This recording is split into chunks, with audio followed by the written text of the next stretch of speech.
Rage, goddess, sing the rage of Peleus' son, Achilles, murderous, doomed, that cost the Achaeans countless losses, hurling down to the house of Hades so many sturdy souls, great fighters' souls, but made their bodies carrion, feasts for the dogs and birds, and the will of Zeus was moving toward its end. Begin, muse, when the two first broke and clashed, Agamemnon, lord of men, and brilliant Achilles.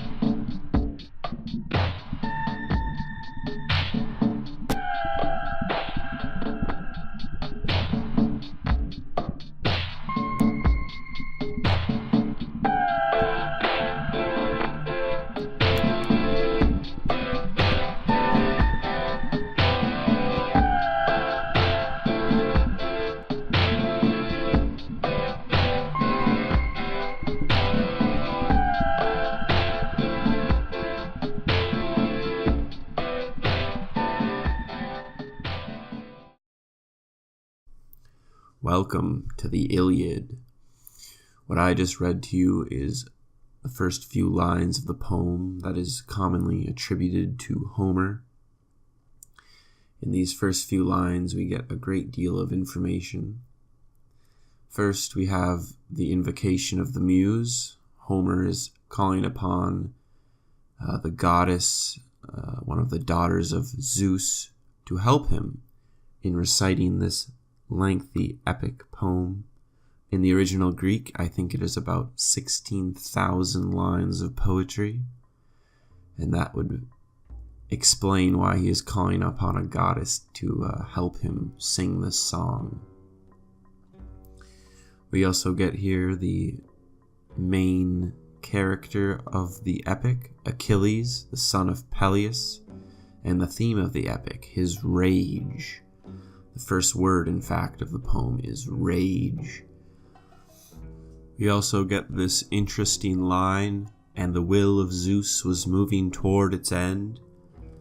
This is a reference to the fate that not even the gods seem to be able to change, that once it is written in your fate that you are to die, that there is nothing else you can do to change it.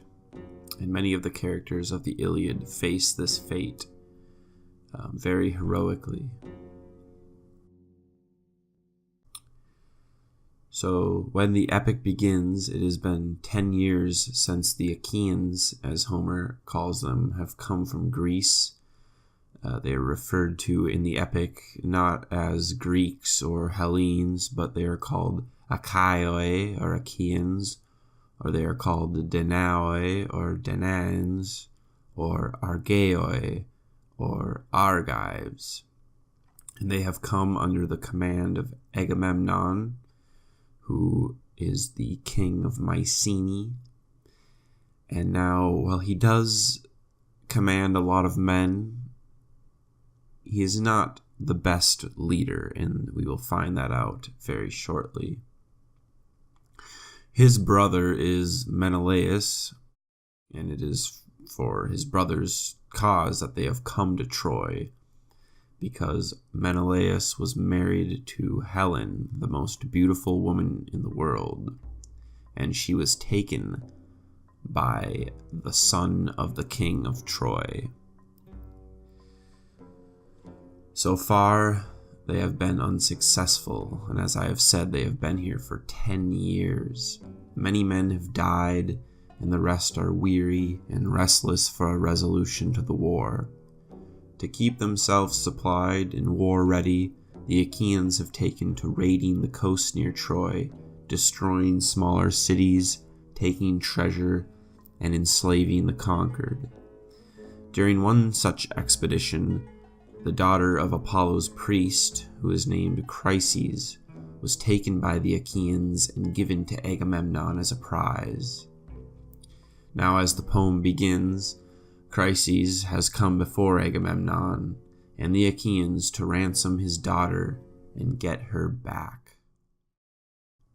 Agamemnon, Menelaus, all Argives armed for war. May the gods who hold the halls of Olympus give you Priam's city to plunder, then safe passage home. Just set my daughter free, my dear one.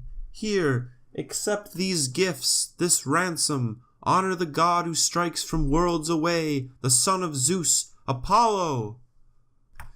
Even though all the Achaeans assent and tell Agamemnon to give Chryses his daughter back, angry Agamemnon refuses.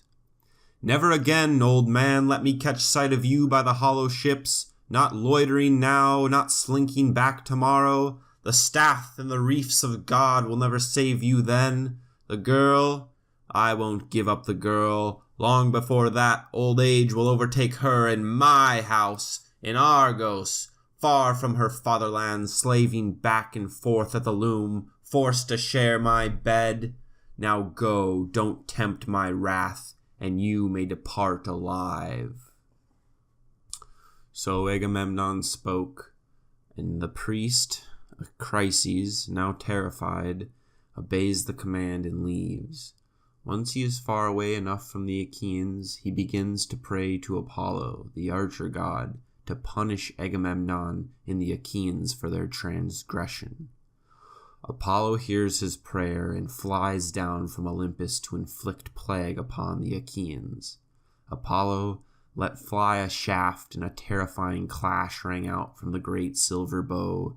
First he went for the mules and circling dogs, but then, launching a piercing shaft at the men themselves, he cut them down in droves. The corpse fires burned on, night and day, no end in sight.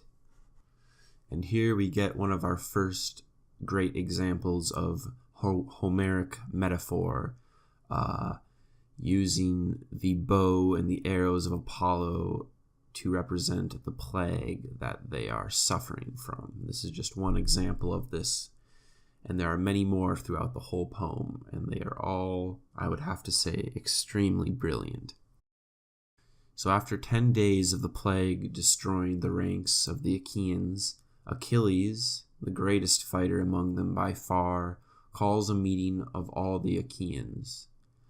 Achilles says that with the plague now upon them, the whole expedition will be lost. They cannot fight the Trojans while their own men are dying left and right from the plague of Apollo. He suggests that they ask the prophet, Calchas, if he knows why Apollo has done this to them. Calchas, who knew all things that are past, and all that are to come, stands up and speaks. He says that he knows why Apollo is angry with the Achaeans, but he is worried that if he reveals such information, that he will be harmed or killed by a powerful man among the Achaeans. I wonder who he is talking about. Calchas asks Achilles to swear an oath that he will be protected, and then he will reveal the reason that Apollo has unleashed this plague upon the Achaeans. Achilles responds, "Out with it now, Calchas. Reveal the will of God, whatever you may know. And I swear by Apollo, dear to Zeus, the power you pray to, Calchas, when you reveal the god's will to the Argives, no one, not while I am alive and see the light on earth, no one will lay his heavy hands on you by the hollow ships, none among all the armies. Not even if you mean Agamemnon here, who claims to be by far the best of the Achaeans." Calchas then says that it was because Agamemnon spurned the priest of Apollo, Chryses, by refusing to give back his daughter. The plague will end, he says, once the girl is given back and 100 sacred bulls are sacrificed to Apollo. Agamemnon then rises, furious, his dark heart filled to the brim, blazing with anger now, his eyes like searing fire. He erupts at Calchas, then says that he prefers the girl to his own wife at home, Clytemnestra. However, Agamemnon gives in and agrees to give back the daughter of Chryses, but he demands that he be provided with another prize. At this, Achilles asks Agamemnon where this prize will come from, as whatever they have taken from the towns they have plundered has already been portioned and given out. "Return the priest's daughter," Achilles says, "and the Achaeans will pay Agamemnon many times over once they take Troy." Agamemnon responds and accuses Achilles of being greedy. He says that if the Achaeans do not provide him with a prize, he will take one from Achilles or Ajax or Odysseus. Agamemnon then moves on and tries to organize the return of the daughter of the priest of Apollo. Achilles, however, will not let it go and explodes at Agamemnon. "Shameless, armed in shamelessness, how he's shrewd with greed! How could any Argive soldier obey your orders, freely and gladly do your sailing for you, or fight your enemies full force? Not I, no. It wasn't Trojan spearmen who brought me here to fight. The Trojans never did me damage, not in the least. They never stole my cattle or my horses. Never in Phthia, where the rich soil breeds strong men, did they lay waste my crops. How could they? Look at the endless miles that lie between us, shadowy mountain ranges, seas that surge and thunder. No, you colossal, shameless. We all followed you, to please you, to fight for you, to win your honor back from the Trojans. Menelaus and you dog face. What do you care? Nothing. You don't look right or left. And now you threaten to strip me of my prize in person, the one I fought for long and hard, and the sons of Achaea handed her to me. My honors never equal yours. Whenever we sack some wealthy Trojan stronghold, my arms bear the brunt of the raw, savage fighting. True, but when it comes to dividing up the plunder, the lion's share is yours, and back I go to my ships, clutching some scrap, some pittance that I love, when I have fought to exhaustion." Achilles ends his speech by saying that he is going home to Phthia. Agamemnon tells Achilles to go, and that he hates him more than all the other warlords. But Agamemnon says that he will be there in person at Achilles' tent to take his prize, Briseis, in order to secure his status. Achilles is devastated. His heart pounding, Achilles considers killing Agamemnon then and there. Before he can draw his sword, however, the goddess Athena speeds down from Olympus to stop Achilles. "Down from the skies I come to check your rage, if only you will yield. The white-armed goddess Hera sped me down. She loves you both. She cares for you both alike. Stop this fighting now. Don't lay hand to sword. Lash him with threats of the price he will face. And I tell you this, and I know it is the truth. One day glittering gifts will lie before you, 3 times over to pay for all his outrage. Hold back now. Obey us both." But to Achilles, this isn't about material objects. His honor has been tarnished, and as he questions the war and the social hierarchy of the Achaeans, Achilles' whole world view begins to break down. However, he obeys the goddess and lashes out at Agamemnon again. Achilles calls him a coward and swears that one day Agamemnon will need him back in order to defeat the Trojans. And when that day comes, nothing will save Agamemnon. Then old Nestor of Pylos stands up between the two fighting warlords. Sweeter than honey from his tongue the voice flowed on and on. Nestor talks of all the dead heroes that he fought with, who were much better men than Agamemnon and Achilles. He urges Agamemnon not to take the girl from Achilles, and he urges Achilles not to question the authority of Agamemnon. He has more power because he rules more men, Nestor says. And Agamemnon answers, "True, old man, all you say is fit and proper, but this soldier wants to tower over the armies. He wants to rule over all, to lord it over all, give out orders to every man in sight. Well, There's one I trust who will never yield to him. What if the everlasting gods have made a spearman of him? Have they entitled him to hurl abuse at me?"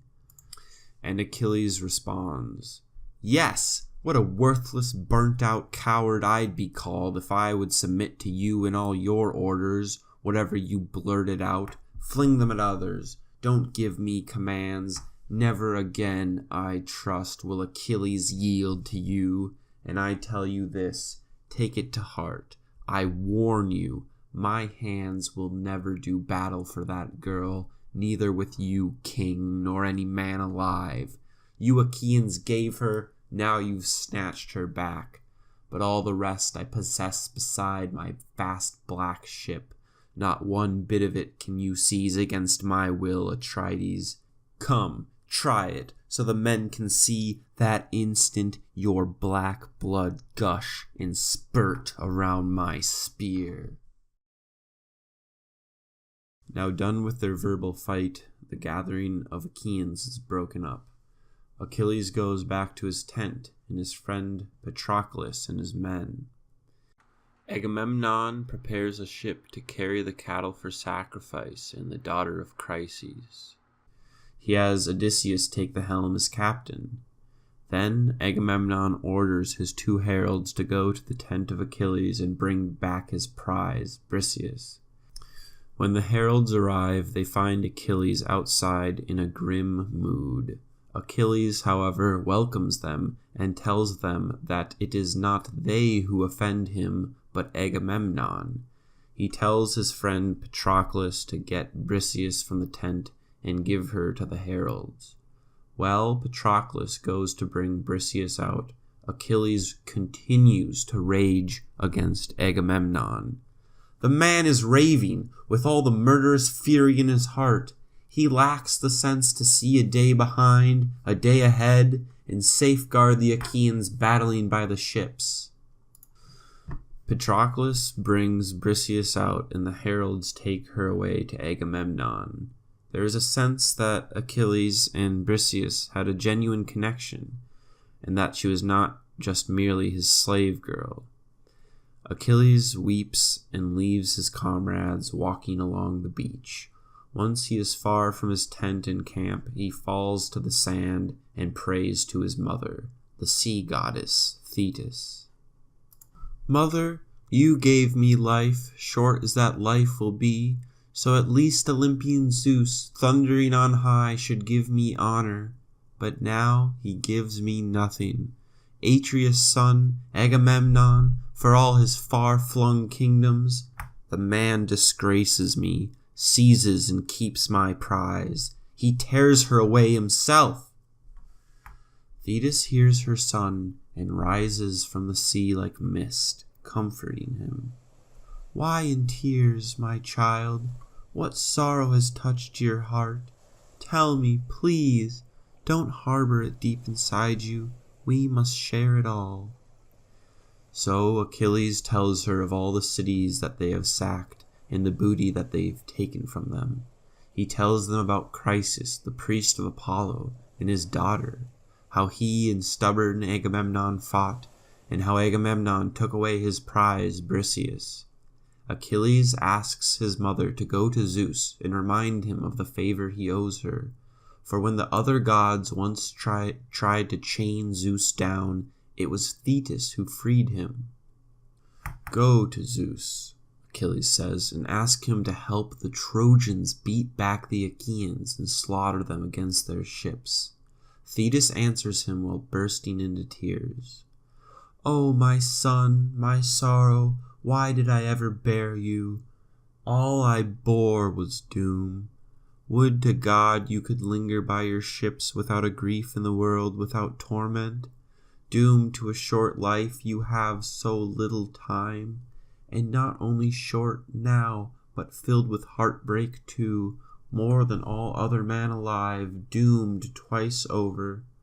Ah, to a cruel fate I bore you in our halls. Still, I shall go to Olympus crowned with snow and repeat your prayer to Zeus, who loves the lightning. Perhaps he will be persuaded." As Thetis leaves her son Achilles to mourn by himself, Odysseus arrives at the island where Chryses lives and gives back his daughter. Then Chryses prays to Apollo to end the plague, and the bulls are sacrificed. They all eat and drink.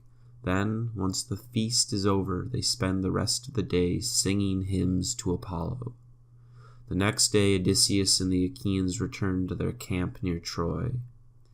Thetis goes to Zeus then and prays while crouching at his feet. Zeus, Father Zeus, if I ever served you well among the deathless gods with a word or action, bring this prayer to pass. Honor my son Achilles, doomed to the shortest life of any man on earth. And now the lord of men, Agamemnon, has disgraced him, seizes and keeps his prize, tears her away himself. But you, come, grant the Trojans victory and victory till the Achaean armies pay my dear son back, building higher the honor he deserves. Zeus is silent, and so Thetis asks again. Zeus in anger then answers her. He tells her that he will do it, but groans about his wife Hera, who will get mad at him for helping the Trojans. Hera is a supporter of the Achaeans and wishes to see Troy destroyed. Thetis leaves and goes back down to the sea, and Zeus returns to the full assembly of the gods. Hera immediately knows what has happened and harasses Zeus. So, who of the gods this time, my treacherous one, was hatching plans with you? Always your pleasure, whenever my back is turned, to settle things in your own grand clandestine way. You never deign, do you, freely and frankly to share your plots with me? Never, not a word. Zeus replies and tells Hera to mind her own business, that he will tell her whatever she needs to know. But Hera goes on, prying at Zeus until he explodes in rage. Maddening one, you and your eternal suspicions, I can never escape you. Ah, but tell me, Hera, just what can you do about this? Nothing. Only estrange yourself from me a little more, and all the worse for you. If what you say is true, that must be my pleasure. Now go sit down. Be quiet now. Obey my orders, for fear the gods, however many Olympus holds, are powerless to protect you when I come to throttle you with my irresistible hands. Hera and the other gods and goddesses of Olympus are terrified. Hephaestus, the god of the forge, stands up and urges his mother, Hera, to not fight with Zeus and ruin the day. Zeus, he says, is more powerful than the rest of them. Hephaestus reminds Hera of the last time he tried to stop Zeus from beating her. Zeus threw him from Olympus, and he became a cripple. Hera does as Hephaestus says, and the divinities of Olympus go on drinking sweet nectar, laughing uncontrollably, and listening to the music of Apollo and the Muses.